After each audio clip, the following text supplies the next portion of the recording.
Hello dear students, Kashi Hindi Sansthan में आप लोगों का बहुत स्वागत है। आज मैं मिश्रा सर भिक्षुक कविता की व्याख्या प्रस्तुत करूंगा। ध्यान देने की बात है, इसके कवि सूर्यकांत त्रिपाठी निराला जी हैं। सूर्यकांत त्रिपाठी निराला जी वैसे प्रगतिवादी कवि हैं, बहुत प्रसिद्ध कवि हैं। इनके बारे में विधिवत जानकारी मैं यूट्यूब चैनल पर पहले ही दे चुका हूँ। कवि की जानकारी के बिना कोई भी अध्याय प्रारंभ करना अधूरा माना जाता है। तो मैं भिक्षुक कविता के पहले आप लोगों को बता दिया कि कवि परिचय मैं यूट्यूब चैनल पर दे चुका हूँ। इसका लिंक भी आप लोगों को यानी नीचे दिया हुआ रहेगा वहाँ पर। तो अब मैं भिक्षुक कविता की तरफ आ रहा हूँ। पहले तो ध्यान दें कैसे इसका हम पाठ वाचन करें। प्यारे बच्चों ध्यान दें। वह आता दो टूक कलेजे की करता पछताता, पथ पर आता पेट पीठ दोनों मिलकर हैं एक, चल रहा लकुटिया टेक। मुट्ठी भर दाने को भूख मिटाने को, मुंह फटी पुरानी झोली को फैलाता, दो टूक कलेजे के करता पछताता, पथ पर आता। ध्यान देने की बात है प्यारे बच्चों। तो पहले मैं इस स्टेंजा की व्याख्या करूं, फिर इसके बाद आगे बढ़ूंगा मैं। इसमें कुछ कठिन शब्द भी आप लोगों को मिलेंगे और उस कठिन शब्द का मैं अर्थ बता दे रहा हूं। कलेजे माने हृदय, लकुटिया माने लाठी, पथ माने रास्ता। ध्यान दें, बाकी कुछ कठिन शब्द इसमें नहीं हैं और जो भी आएगा भी तो मैं व्याख्या करते हुए उसको आगे बढ़ूंगा। वह आता, ध्यान देने की बात है। वैसे भिक्षुक कविता पूर्ण रूप से प्रगतिवादी कविता है और सूर्यकांत त्रिपाठी निराला जी की एक प्रभावशाली और प्रसिद्ध कविता हिंदी की मानी जाती है। इसमें हमारे कवि निराला जी ने गरीबों की आत्मा की आवाज़ को, भिक्षुक यानी भिखारी की आत्मा की आवाज़ को खींचने का प्रयास किया है।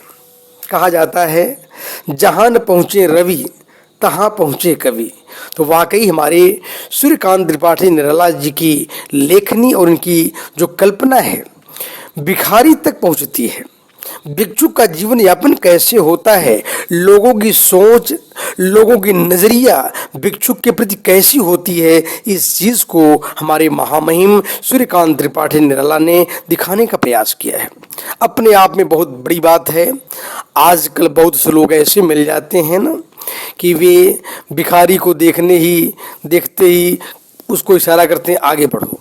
सब लोग एक ही बात, आगे बढ़ो। अरे भाई, कोई भिखारी है, दीनहीन है, उस पर दया का पात्र है, तो हम मनुष्य हैं। मानवीय संवेदना का अगर लोप हो जाएगा तो मनुष्यता तो हमारी खतरे में पड़ जाएगी ना।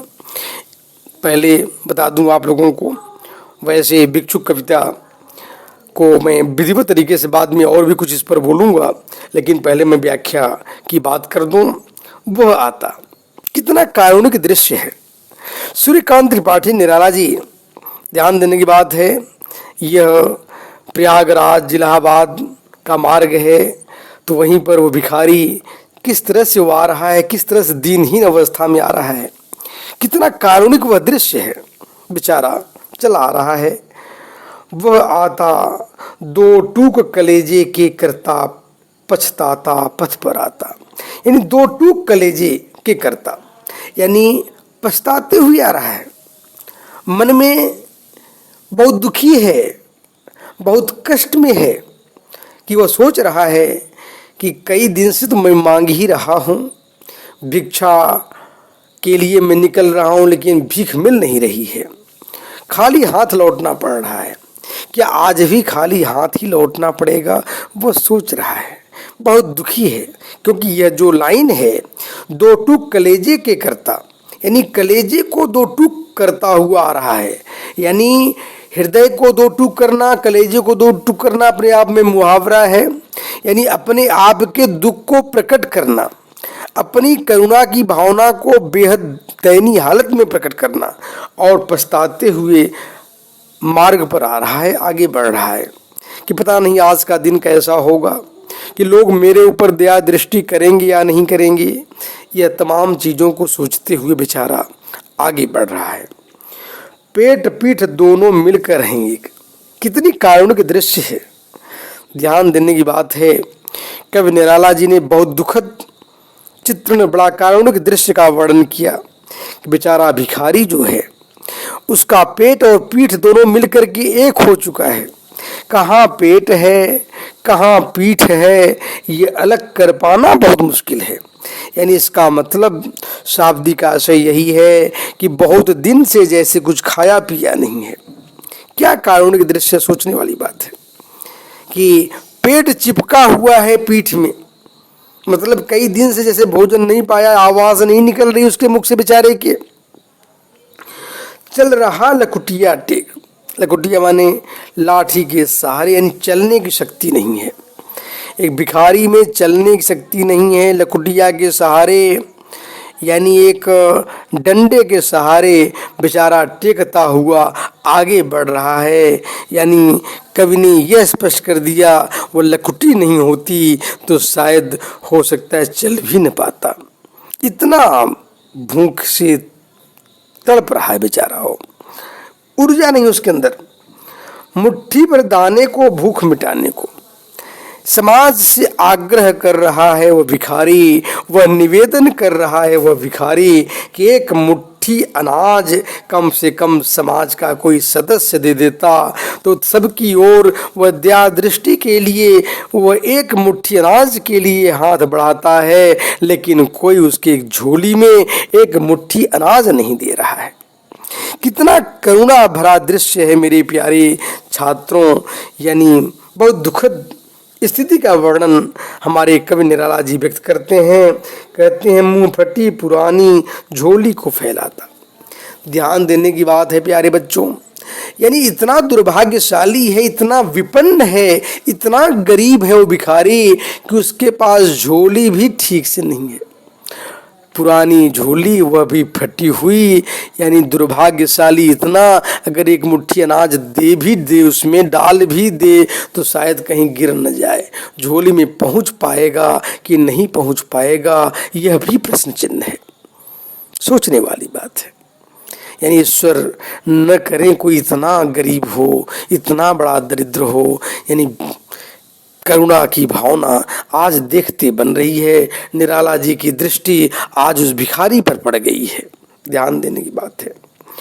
मुंह फटी पुरानी झोली को फैलाता, दो टूक कलेजे के पर करता, पछताता पथ पर आता। मानो कलेजे का दो टूक करते हुए बेचारा वो आगे बढ़ रहा है, अर्थात बहुत दुखी होकर पछताते हुए आगे बढ़ रहा है कि क्या आज समाज का कोई सदस्य मेरे ऊपर कृपा करेगा या नहीं। और पछता भी इसलिए रहा है, कहीं आज का भी दिन तो बेकार नहीं जाएगा कि लोग इस गरीब पर, इस भिखारी पर दया दृष्टि करेंगे या नहीं करेंगे। यानी आज समाज कितना अमानवीय हो रहा है, कितना संवेदनहीन हो रहा है। समाज की इस क्रूरता का भी बड़ा यथार्थ चित्रण हमारे कवि निराला जी ने किया। ध्यान दें। अब दूसरे अनुच्छेद यानी दूसरे नंबर अवतरण में हम पहुंच रहे हैं। ध्यान देने की बात है प्यारे जनों, मेरे प्रिय विद्यार्थियों, ध्यान दें। साथ दो बच्चे भी हैं, सदा हाथ फैलाए, बाएं से वे मलते हुए पेट को चलते और दाहिना दया दृष्टि पाने की ओर बढ़ाए। भूख से, ध्यान देने की बात है, भूख से सूख ओठ जब जाते, दाता भाग्य विधाता से क्या पाते, घूंट आंसुओं के पीकर रह जाते। कितना कारुणिक, कितना दयनीय दृश्य। यानी समाज इतना संवेदनहीन हो सकता है जो गरीबों पर, भिखारियों पर दया नहीं कर सकता। तो इस पैरा की व्याख्या करने के पहले दो चार कठिन शब्दों से आप परिचय पहले हो लें। ध्यान देने की बात है प्यारे बच्चों।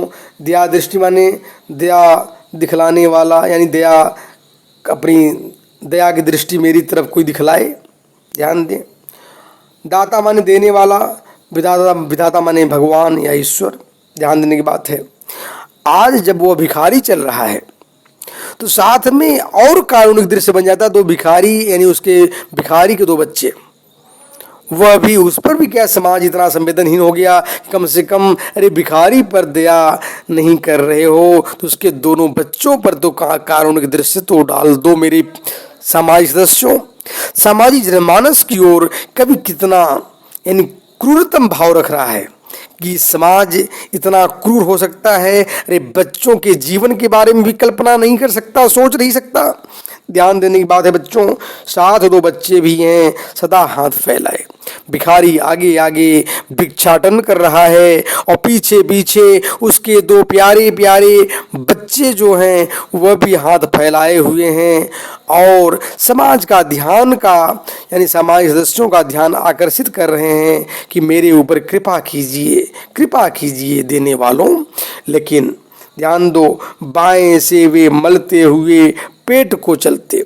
बायां हाथ जो है भिखारी के दोनों बच्चे बेचारे हाथ मल रहे हैं, पेट पर हाथ मल रहे हैं कि भूख लगी है, कई दिन से भूखे हैं, कोई तो दया की कृपा जो है उन बच्चों पर कर दे। आगे ध्यान दो, और दाहिना दया दृष्टि पाने की ओर बढ़ाए, और दाहिना हाथ समाज की ओर आगे बढ़ाए हुए हैं, कम से कम कोई तो उनके ऊपर कृपा कर दो, भूख से तड़प रहे हैं। अरे मेरे सामाजिक सदस्यों, यानी पूंजीवादी व्यवस्था की ओर कभी नहीं इंगित किया कि समाज में जो पूंजीवादी व्यवस्था के वीआईपी वर्ग कहते हैं, हम बहुत वीआईपी हैं, क्या इतना संवेदनहीन हो चुका है? मानवता नामी कोई चीज नहीं है। अरे बच्चों पर तरस खा जाओ, भिखारी के उन दोनों बच्चों को देखो कम से कम किस तरह से भूख से तड़प रहे हैं, भूख से मर रहे हैं। कम से कम मानवता तो कुछ कहती है, मानवता के लिए तो कुछ कार्य करो। यानी कवि की करुणा की भावना कितनी गहरी है, इसकी कल्पना वही कर सकता है कम से कम जो भूखा रहता है। इसीलिए हमारे समाज में यह भी परंपरा बनाई गई है, कम से कम जिस दिन त्योहार हो उस दिन तो आदमी को भूखा रहना चाहिए। अरे जाके पैर न फटी बेवाई, सो क्या जाने पीर पराई। अगर आप खुद भूखे प्यासे नहीं रहते हो तो दूसरे के भूख प्यास को कहाँ तक समझ पाओगे? दर्द तो तभी होता है ना जब हम भूखे प्यासे 2-4 दिन रह लें। इसीलिए समाज में समय समय बताया गया कि नवरात्र रह लें, या समय समय पर जन्माष्टमी को व्रत रह लें, और भी समय समय पर, नहीं तो वीक में एक दिन व्रत रह लें। कम से कम कोई भिखारी आएगा तो उसकी दया को हम समझ तो सकेंगे। इसलिए ध्यान देने की बात है प्यारे बच्चों। कितनी सुंदर बात कवि ने बतलाई यहाँ पर, भूख से सूख ओठ जब जाते। भिखारी और उसके दोनों बच्चे इतने गरीब हैं, कई दिन से भोजन नहीं किए हैं, प्यास से तड़प रहे हैं। और एक बात और भी बात है बच्चों, जब आदमी को, यानी जब भूख लगती है और भूख के बाद भोजन मिल जाए तो प्यास भी, तो पानी की भी प्यास पूरी होती है। और केवल कई दिन से भूखा हो तो पानी तक भी नहीं पिया जाता है। आज वही स्थिति भिखारी उनके दोनों बच्चों की है। यानी बेचारे जो हैं भूख से इतने तड़प रहे हैं कि प्यासे भी हैं, प्यास से भी तृप्ति नहीं हो पा रही है, और ओठ सूख चुके हैं, मानो पपड़ी पड़ चुका हो ओठ पर। यानी इससे साबित होता है कई दिन से वह बच्चे जो हैं भूखे प्यासे हैं। ध्यान देने की बात है। आगे, दाता भाग्य विधाता से क्या पाते। इन देने वाले, जो देने वाले, एक भिखारी के लिए, उसके बच्चे के लिए देने वाले विधाता हैं। यानी जो देता है, दाता एक राम, भिखारी सारी दुनिया। यानी देने वाला तो एक प्रभु है, बाकी सारी दुनिया तो भिखारी ही है। लेकिन समाज में वह भिखारी, अगर भिखारी का रोल कर रहा है, वाकई भिखारी है, तो कम से कम देने वालों दे करके अपने दान को तो सार्थक कर लो कम से कम। तो वही बात यहाँ कवि ने कहा कि दाता भाग्य, यानी जो देने वाले हैं भिखारी की जिंदगी को वही भाग्य में परिवर्तन करेंगे, उसके भाग्य में परिवर्तन करने वाले हैं। इसलिए कवि ने ये बताने का प्रयास किया हमारे वीआईपी समुदाय से यह निवेदन कर रहा है कि गरीबों को दे करके उसके भाग्य को तो हम परिवर्तन कर सकते हैं, और ऐसे भिखारी के लिए, गरीबों के लिए वह देने वाला विधाता से कम नहीं होता। मानो विधाता की कृपा है कि वह देने लायक बना है। इसलिए कवि ने यह बताने का प्रयास किया कि देने की स्थिति होने के बावजूद भी अगर भिखारी पर कृपा नहीं करते हैं तो वाकई समाज की क्रूरता को ही कवि ने दिखलाया है कि समाज कितना संवेदनहीन हो गया है। घूंट आंसुओं के पीकर रह जाते बेचारे वो भिखारी और दोनों बच्चे जब कुछ नहीं पाते हैं, जैसे मानो पछता रहे हैं, दो घूंट आंसू के पीकर रह जा रहे हैं कि समाज यानी उनकी लाचारी पर तरस नहीं खा रहा है। समाज इतना क्रूर और संवेदनहीन हो चुका है, तो बच्चे बेचारे मानो जो इतना तड़प रहे हैं, इतना रो रहे हैं कि जो आंसू की बूंद भी मुंह में चली जा रही है। मानो उस, अब बताइए, इतना दर्दनाक स्थिति है, इतना कारुणिक दृश्य है कि मानो दो घूंट आंसुओं से वो पछताते हुए आगे बढ़ रहे हैं। कि समाज पर जैसे मानो व्यंग कर रहा है कवि, इस सामाजिक व्यवस्था पर कवि व्यंग कर रहे हैं कि समाज अपने आप को सभ्य कह रहा है। इससे चित जब तक कम विकास हुआ था, लोग दान करते थे। वैसे भी चाणक्य ने लिखा है एक जगह पर, येषां न विद्या न तपो न दानम न ज्ञानम न शीलम न गुणो न धर्मः ते मर्त्यलोके भूमिभारभूताः मनुष्य रूपेण मृगाश्चरन्ति। अगर मनुष्य के अंतर्गत ध्यान देने की बात है प्यारे बच्चों, दान न हो, शीलता न हो और वास्तविक मानवता न हो तो मनुष्य नहीं साक्षात पशु है। क्या सुंदर बात कवि ने कही। अगर समाज के प्रति हमारी संवेदना न हो तो वाकई वो मनुष्य साक्षात पशु है। ये बात चाणक्य ने भी कही है। वही बात मानो यहाँ पर हमारे कवि निराला जी व्यक्त कर रहे हैं। ध्यान दो, मनुष्य की अंतिम स्थिति क्या हो सकती है अगर मनुष्य भूखा हो, मरता क्या न करता, यानी किस हद तक जूठे पत्तलों को भी चाटने के लिए मनुष्य तैयार हो सकता है। भिखारी और उसको दूने बच्चे यहाँ पर वह देखने को मिल रहे हैं। ध्यान देने की बात है। अंतिम पैरा अब हम पढ़ने जा रहे हैं प्यारे बच्चों। चाट रहे जूठी पत्तल वे, कभी सड़क पर खड़े हुए और झपट लेने को उनसे कुत्ते भी हैं अड़े हुए। ठहरो, आओ मेरे हृदय में है अमृत में सींच दूंगा, अभिमन्यु जैसे हो सकोगे तुम, तुम्हारे दुख में अपनी हृदय में खींच लूँगा। ध्यान देने की बात है बच्चों। अंतिम पैरा भी बहुत महत्वपूर्ण है। अब आप लोग इसमें अगर ध्यान देने की बात है कि कोई कठिन शब्द अगर आपको महसूस होता हो तो उसका अर्थ जरूर समझें। यहाँ पर अभिमन्यु की बात यहाँ पर एक आई है। वैसे कठिन शब्द इसमें नहीं है, लेकिन अभिमन्यु के माध्यम से एक टिप्पणी भी आप समझ सकते हो, लिख सकते हो। पहले मैं अभिमन्यु पर एक टिप्पणी बोल दूँ। ध्यान दो, अभिमन्यु महाभारत की लड़ाई का सबसे बड़ा युवा योद्धा है।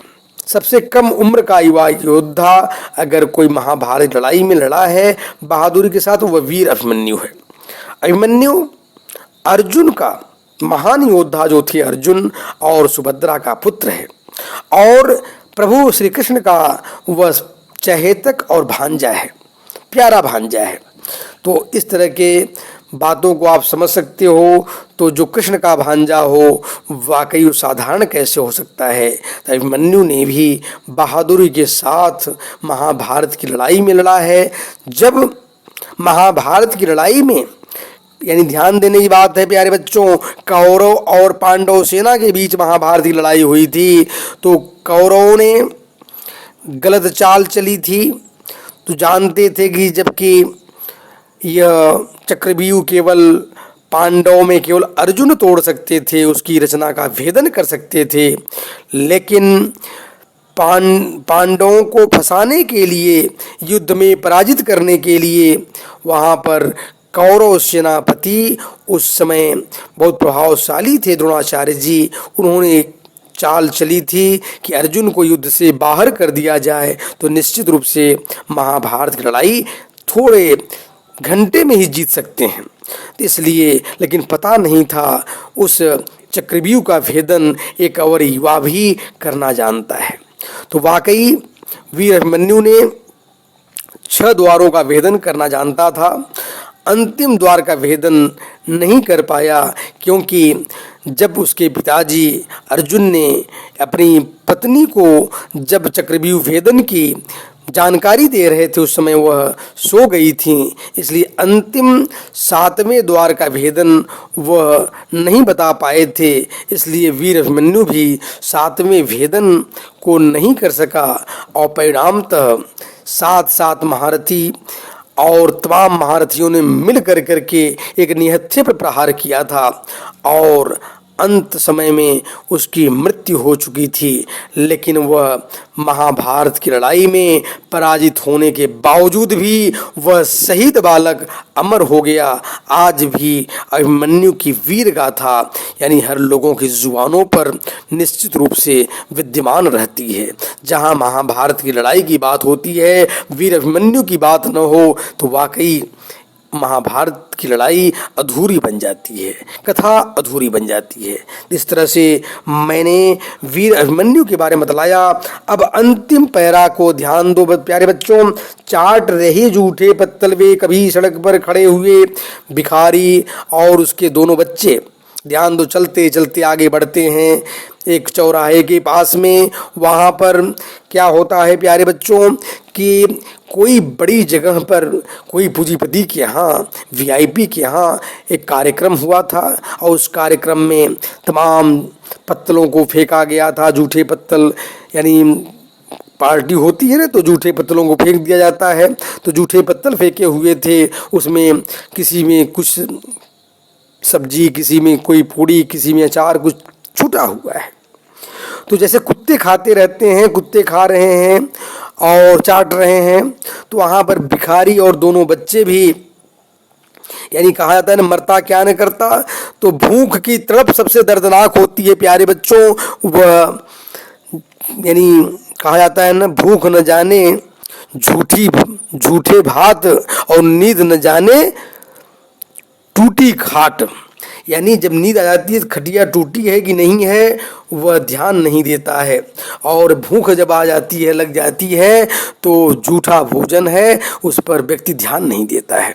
आज भिखारी और उसके दोनों जो बच्चे हैं वह झूठे पत्तलों पर पड़े हुए भोजनों को खा रहे हैं, और जब वो खा रहे हैं कुत्ते जो अगल बगल खड़े हैं वह भी चाट रहे हैं भोजन को, वह भी यानी मानो झपट ले रहे हैं। कुत्ते झगड़ा कर रहे हैं, अरे इस भोजन पर तो मेरा अधिकार है। तो मनुष्य के बच्चे कैसे, यानी कवि का व्यंग है कि झूठे पत्तलों के भोजन को कुत्ते जो हैं मानो संघर्ष कर रहे हैं, खाने नहीं दे रहे हैं, वे भी अड़े हुए हैं कि यह भोजन पर मेरा अधिकार है। तो मनुष्य के बच्चे इस भोजन को मत करो, मानो भोजन नहीं करने दे रहे हैं। तब जो है कवि का हृदय द्रवीभूत होता है और तरस आता है। कवि को कहता है दोनों बच्चों को, भिखारी को, ठहरो, ओ मेरे हृदय में अमृत में सींच दूंगा। कवि निराला जी कहते हैं कि प्यारे बच्चों, मेरे हृदय में समाज का प्रेम तुम्हारे हृदय तुम्हारे लिए भले न हो, लेकिन मेरे हृदय में तुम लोगों के लिए अमृत रूपी प्रेम है।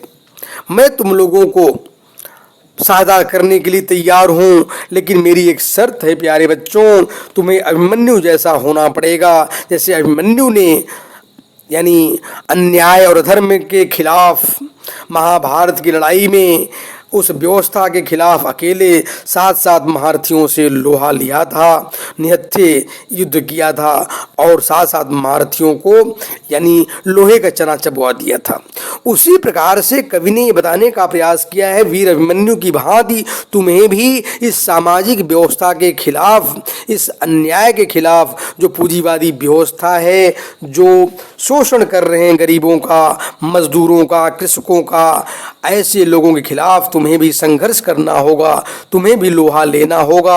और जब तुम लोहा लेने का दृढ़ संकल्प लो तो मैं तुम्हारा साथ देने के लिए तैयार हूँ।